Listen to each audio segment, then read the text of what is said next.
I've always loved music. I say in another one of these videos that I used to want to be an actress, which is true. But actually, before that, I wanted to be an opera singer.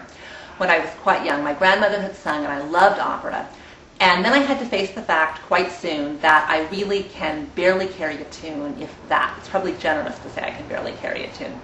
But I continue to love opera. I'm involved with a group. I'm on the board of an organization called the Maryland Opera Program, which is an opera training program for young opera singers and apprentice coaches and stage directors that's affiliated with San Francisco Opera, and that's a big part of my life and a very important part of my life.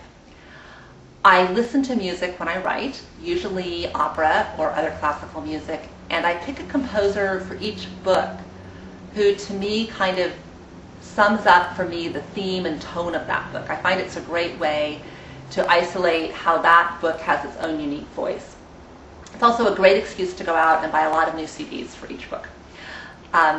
Secrets of a Lady was a Beethoven book. It has a lot of, I think, the ferment of that era, the political change, the idealism, the romanticism, the turmoil of that era. It also has bits of Wagner. I mean, it's literally a search for a ring. It has parents and children. It has a lot of issues that are found, particularly in Wagner's Ring, which I love and adore to see whenever I get a chance to.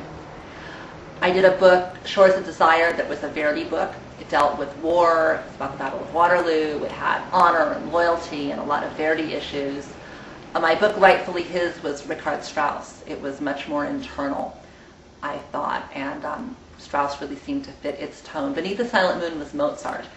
It was a lot of personal intrigue, and it had more of an 18th century feel because some of the characters had come of age in the 18th century, and the sort of the Così fan tutte and Marriage of Figaro particularly, to me, played a lot of role in that book.